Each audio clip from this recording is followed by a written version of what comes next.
Welcome, Wargamers. Today we are talking all about this chunk of plastic. This is the two-player starter set for the second edition of Conquest, The Last Argument of Kings. Bellum was kind enough to send me one for review purposes, so today we're going to crack her open, take a look at the sprues, and talk about what this gives you as a starting force for either side. Now keep in mind, I'm kind of using it here as an armrest, keep in mind that they have better pictures and that kind of stuff of the sprues and the models when they're completed on the Bellum website. I'll be splicing those in as I go. This discussion is really going to be giving you a glimpse of what the box is like when it comes to you, the actual starter utilities, things you need like rule books, that kind of stuff, game aids is what I was trying to say, and then talk about what comes in here from a kind of a regiment perspective as far as lists you can build, how good of a job it does at getting you to collect these two respective factions. Oops, sorry about bumping the mic. And then kind of some ideas on next steps. So let's jump into it by going to the downward cam. It has come to my attention that I need to figure out a new downward cam situation because this box is like way too tall for it, but here is the front of the box as it comes.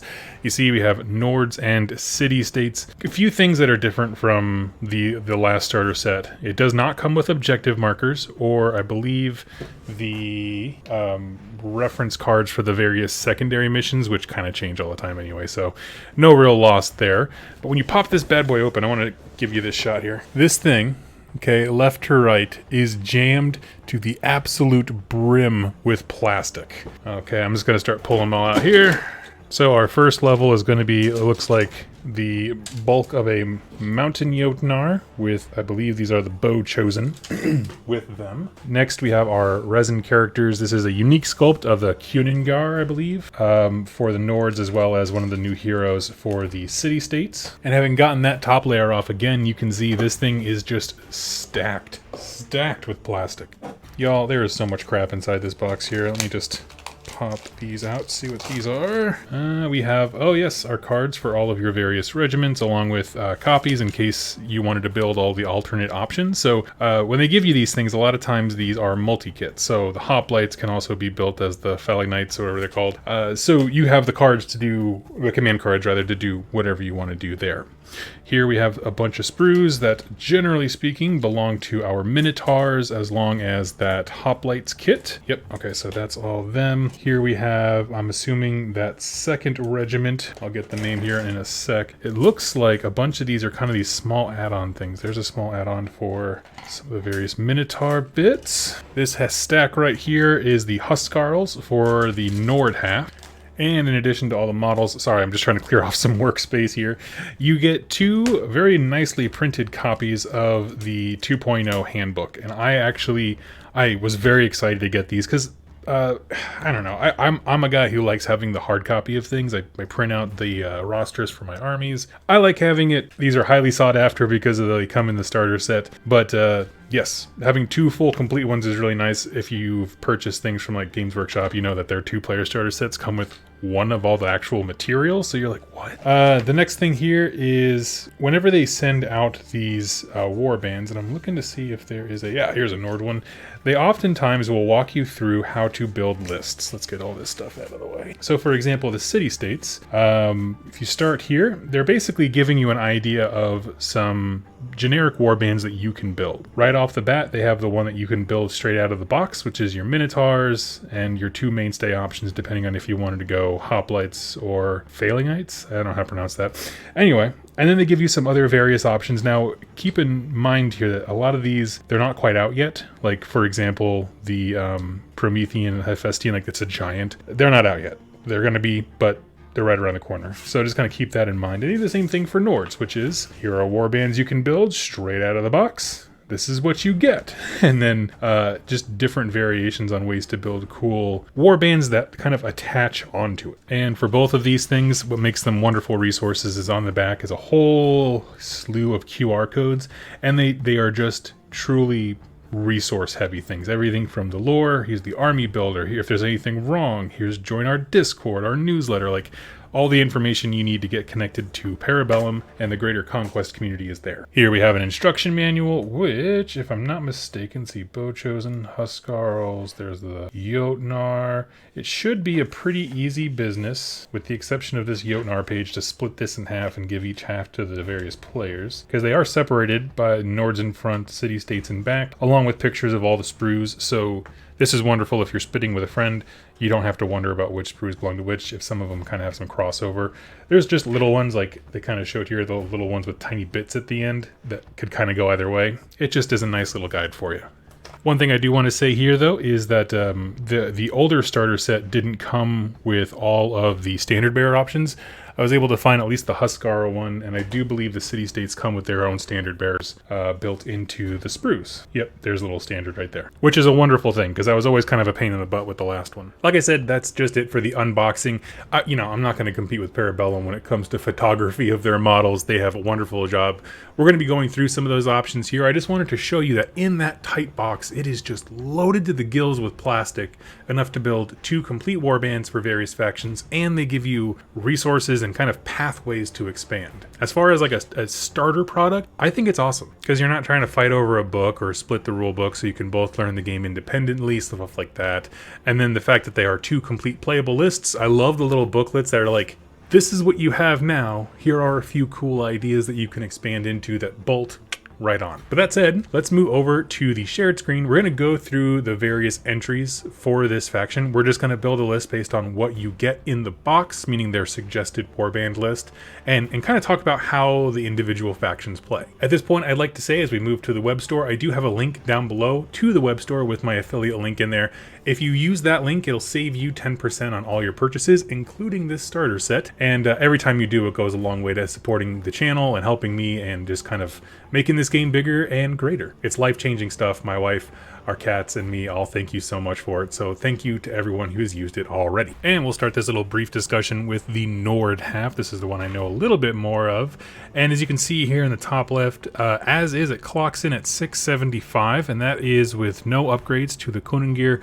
And I did give the Huskarls the standard bearer because, well, they probably want to get into combat somewhere, and the rerolling charges is helpful. But that's it as far as upgrades. You can see clocks in 675. This is fantastic for learning the game, and it also is a great way to get to 1,000 points, which is kind of like the first, tier as far as playing full games, quote unquote, of Last Argument of Kings. I would say 1,000 points is a great benchmark. Personally, I like full games at 1,500, but that's just my opinion. Anyway, 675 is wonderful to get people going. Kicking it off here by looking at the Konungir. Remember, this is an exclusive sculpt that you get, and I love it. His supremacy ability.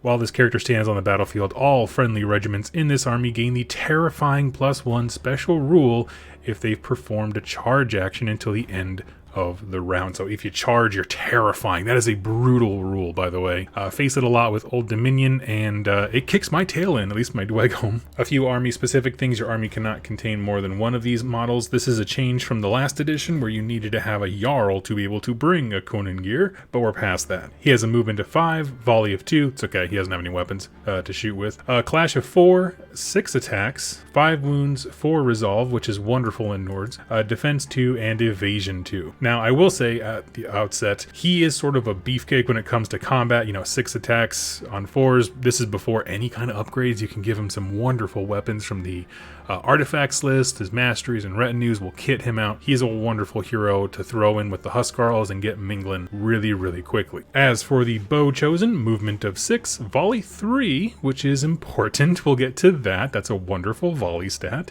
Clash 3, 4 attacks, 5 wounds, resolve 3, defense 1, evasion 2. You don't really want these guys in combat. 4 attacks is nothing for a stand, and they're not terribly all that amazing. But they are great with bows, hence the name. Special rules. Barrage 5, range 16 inches, and they have precise shot, which either does nothing or absolutely infuriates an opponent.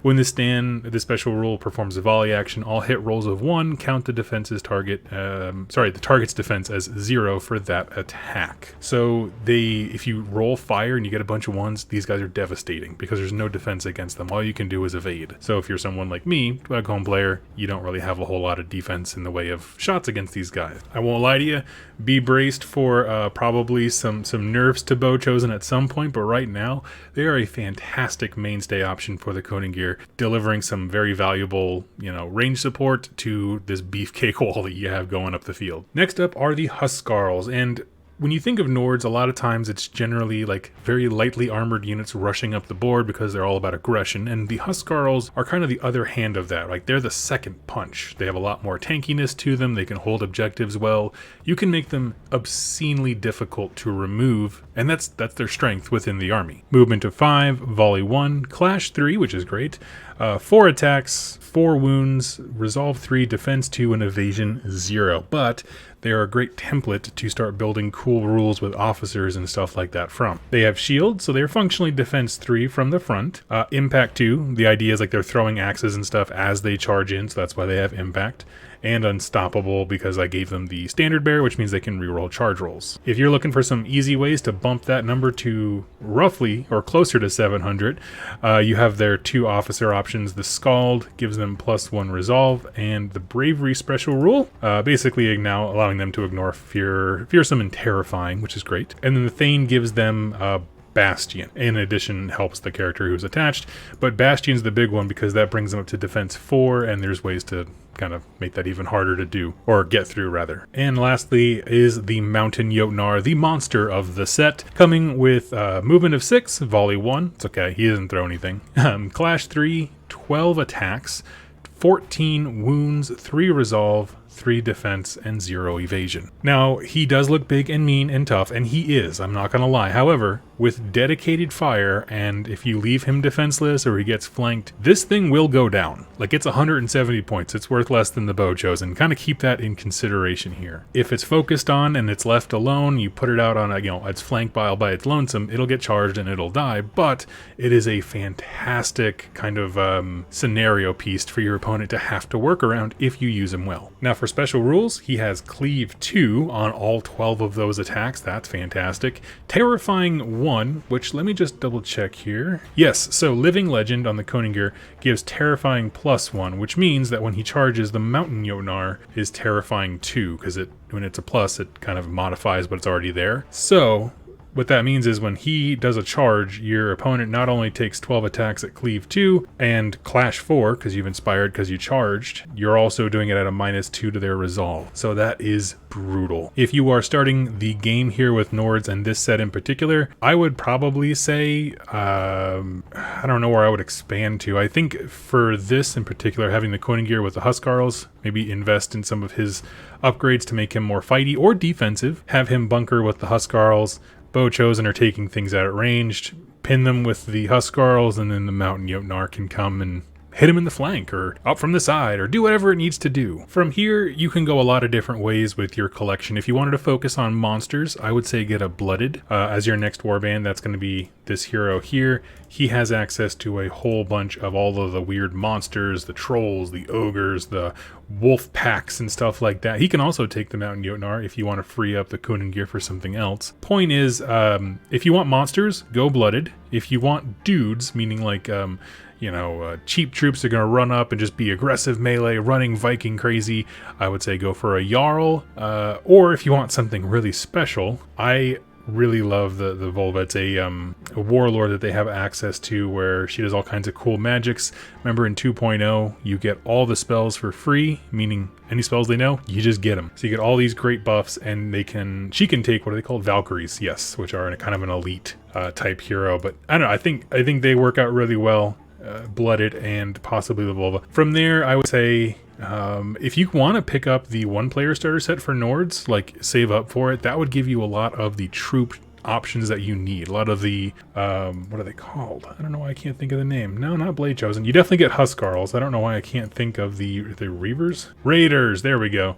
You get a bunch of the Raiders and an Ogre unit too. So there's all kinds of like options built in there, and that's what I would recommend for you. And here we are looking at the city-states half of this equation.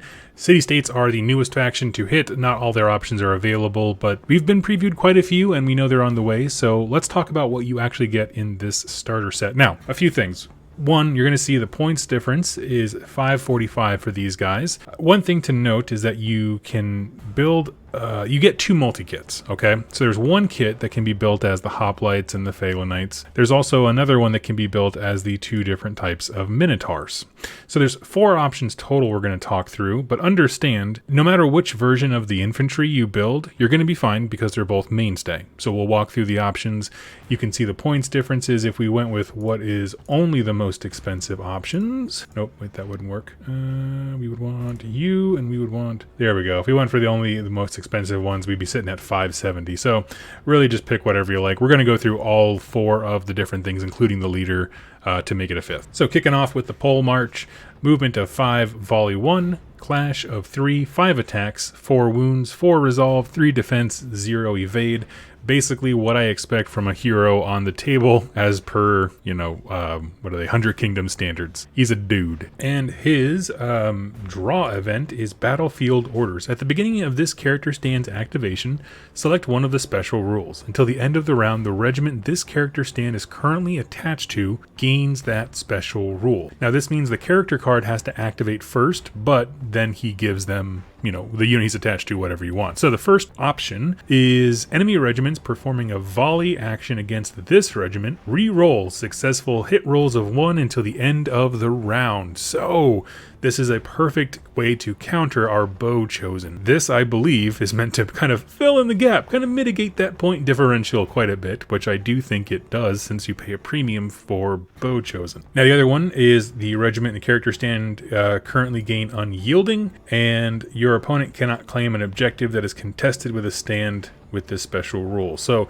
you can either have them be more defensive against shooting or more, I guess you could say, offensive when it comes to the scenario game specific. And that's just his draw event. He just has that. For his supremacy ability, the regiment this character stand is currently attached to, including auxiliary and main character stand itself, adds +1 to its clash characteristic to a maximum of 4. In addition, friendly regiments within 6 of this character stand gain the Tenacious special rule, and it's always considered active. Tenacious, if you don't know, it allows you to basically throw out 1 failed defense roll. So you just kind of always take 1 wound less than you normally would have. It could be great. It works really well for my duogome who tend to have better defensive scores, but it depends on the unit, obviously. For his special rules, he's got Flurry, so he re-rolls all failed hit rolls when performing clash or duel actions, and Shield, so he's actually defense 4 from the front. Of course, we're going to have to select him as our Warlord. It's our only choice. And he comes in as a very simple human hero. Let's get our options built out. And remember, we're going through all the different options. That's why you see it changing a whole bunch over here. So for the cheapest option we have, let's start with the hoplites. They have a movement of 5, volley of 1, clash 2, 4 attacks, 4 wounds, 2 resolve, 2 defense, and 0 evade. Again, cheap humans. For their special rules, they have shield, so they are functionally defense 4 from the front. Phalanx. This regiment counts its defense as 1 point higher against all hits coming from the front arc, so it is functionally defense 4. Furthermore, this regiment cannot benefit from the inspired special rule. Kind of a bummer, but its maximum charge distance is always its march value +3, and it cannot occupy garrison terrain. So what that means is these guys are basically a shield wall. They're not going to move too fast, they're not going to disperse, they're not meant for offense, but they are highly defensive, and that matters quite a bit, especially when your pole march, who you can attach to them, gives them resolve 4. You always take the highest resolve in a regiment, so that would offset kind of their biggest weakness being resolve. Now keep in mind, when it comes to city-states, their army construction is a little bit different because you can add auxiliary stands. Basically, you can take in all the different rules from across the army. So this would be the equivalent of us adding a Minotaur Haspist auxiliary unit. So let's get rid of that because we're not going to do that right now. But I'm just letting you know that base profiles can be augmented with special rules. So you can throw a Minotaur into this unit to give it some punching power on top of the more defensive stuff that it has. Next unit are the Phalangites. Phalangites? Is that how you say it? I don't know. Someone tell me. Movement 5, volley 1, clash 2, 3 attacks, 4 wounds, resolve 3, defense 2, and evasion 0. Makes them, again, A slightly better, just generic human option. What are the hoplites? They're Clash 2 as well. Okay. But these guys come with pike formation. Enemy regiments suffer -3 to their impact special rules when in contact with this regiment's front arc. So this is a highly defensive thing for any regiment, specifically going against the Nords who have so much impact because it's meant to represent like them throwing axes and stuff. But yeah, that's a brutal rule. I like that quite a bit. They also have phalanx, so some restrictions to their movement and what they can occupy, but also they gain an additional defense. So they're at Resolve 3, Defense 3, which is great. And then they also have support, so it is Support 3, which is one of the higher support levels I've ever seen, meaning any stand that's not actively engaged has the ability to throw 3 attacks in, whereas any other regiment standard would only ever throw 1. In large units, this means they're dumping out tons of dice. So those are your 2 infantry options. For me personally, when it comes to starting a new faction or game, whatever, I would build one of each because they're not terribly dissimilar. They both have phalanx, so you're going to be getting used to that rule quite a bit, as well as support. I think the hoplites edge out a little bit more if you're looking for something defensive, where the phalangites I like the offensive mid-board capability of shutting down so much impact. It's just a great way to blunt a charge. Actually, they would work really well on the flanks where cavalry are trying to come into the sides because they have so much movement. I could definitely see a use for them there. Now you get one of the Minotaur kits and you can build them either as Minotaur Haspists or Minotaur Thyrenes. So let's go with the Haspists first. To kind of give you a sense of a broad overview, Haspists are going to be your aggressive, speedy kind of Minotaurs, the ones who are like vanguards, and then the Thyrenes are going to be your demolishers. So the Haspists come in at medium. They are brutes, which is awesome, and movement 6, volley 1, 3 clash, 4 attacks, 5 wounds, 3 resolve, 2 defense, and 1 evade. So not a bad stat line whatsoever. I like the 5 wounds per dude. That's wonderful. And they have shield, so functionally defense 3 from the front. Vanguard, which is a very cool rule on a set of brutes. But essentially when it enters the battlefield as reinforcements, it gets a free move action provided there's not any enemies where you bring it on the board, which would be silly to do. But Vanguard gives these guys an extra move action, so the turn that they come in, they are zooming up that board. They have Fearsome. Enemy regiments in contact with this regiment must roll a d6 before being able to perform a combat rally or combat reform action. And basically there's penalties if you fail. So all kinds of cool stuff there. Brutal Impact 1. A stand with this special rule inflicts impact hits. Those impact hits reduce the target enemy regiment's defense by X. It's basically cleave, but on the charge roll. And then here's your Impact 2, cleave 1. They're not the most killy, but they are hyper aggressive. That Vanguard, I love that rule because you just get them in there and you can get them to where they need to be meaningful the next round immediately. Now the other option for that is the Minotaur Thyrenes. Again, a brute unit, but they are heavy, so they're going to be coming in a little bit later. And they also have movement 6, volley 1, clash 3, 5 attacks, 5 wounds, 3 resolve, 2 defense, 1 evade. Kind of the same chassis, although they do get an extra attack from their more speedy brothers. For their special rules, they have Terrifying 1, which again negatively impacts the bravery or resolve of whatever they're fighting. They have a Line Breaker. A stand with this special rule ignores the Shield special rule and the Bastion X draw events when performing clash or duel actions. That's brutal. When these guys charge, it shuts down all those abilities. Oh, that's so gross. I mean, you think about that going into Huskarls who rely on both Bastion from the officer as well as Shield to make up their defense. There's also Fearsome, which we talked about before. Basically, if anyone wants to do anything near them, they have to roll a d6 to see if they can reform. Brutal Impact as well. Impact 3, so they charge in a little harder, and they have Cleave 3. So these are going to be hacking and slashing. I have access to Cleave 3 from my Dragon Slayers. It's a glorious thing. Now, at the time of recording, I was, for both of these factions, I wanted to have ideas on where to go next. We talked about a few options for the Nords in terms of the Blooded and the Jarl, depending on really how you want to flesh out the army. The thing with city-states is, at this point, it is so early in their release cycle of the faction coming out that there's not a ton more that I could really offer you. They do have other heroes available. For example, we do have the Aristarch. That's weird to say.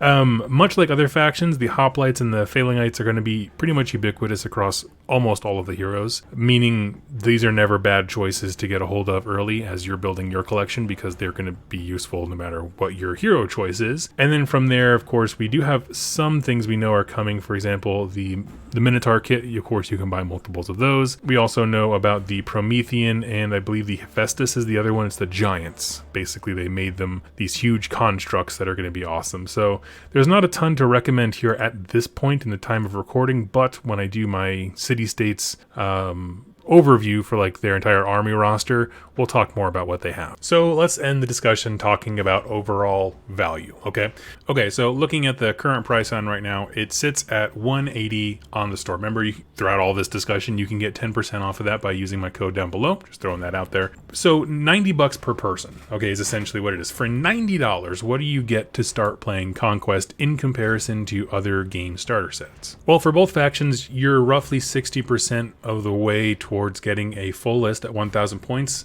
And that 1,000 is not crazy. It's just a really good size to start playing games at. So I think you have certainly enough for great demo games. One of the things I didn't talk about was that the 2-player starter set comes with a whole bunch of scenarios, so you can take your time building and learning the game and work your way towards that first 1,000 with stuff to do, which is really nice. But I mean, compared to other games, you know, the big kid on the block obviously being Games Workshop, I think relative to the amount of models needed for a full game, you get more in here than you do in any of the Games Workshop things, just relative to how much you need for a full game, right? In terms of raw plastic, I think these are a better deal in that regard. Also, getting 2 copies of the handbook rather than 1 copy of all the rules and stuff like that is a big deal to me as someone who's trying to be an advocate for getting people into the game. That's very helpful. Then there's the other stuff like all the rules being for free online, the army builder, all the resources, the quality of the printed material. I don't look at this from the lens of a $180 product. I look at it from the lens of you get half of it for 90, and that's a stellar deal, because all these models are like some of their better sculpts. Like the old starter set, I did like it. Like I do like the men-at-arms. I really like the Spire models. It's just the age of it really shows, which is funny considering the company's like 4 years old. But with this starter set, all of these models are fantastic quality. They look sharp. They look awesome. They do what you want them to do. And as of right now, they are the only way to get the city-states heroes or whatever like that. The exclusive sculpts. I'm sorry, that's what I was trying to say. My brain kind of ticked off there. Now, very soon, I'm going to be announcing a Conquest painting league. And if you would like to join in with that, this is a great way to do it, because I'm doing that painting league in increments of warbands rather than points, because it's arbitrary. So I was like, let's just do a warband. That could be 1 hero and 1 regiment for it to go in, or it could be a hero and 3 maxed out ones. I don't care. But these are great because selling products in increments of a usable warband that is, boom, play this, hit the table, is fantastic. Anyway, friends, I'd love to hear your thoughts on this set. Go ahead and leave them in the comments down below. Thank you so much to Bellum for sending me this to be able to give it a good look and enjoy these rule books, as I know I will. And I look forward to catching you all in my next Conquest lore video, which I hope will be coming out very, very soon. Thank you all so much, and happy wargaming.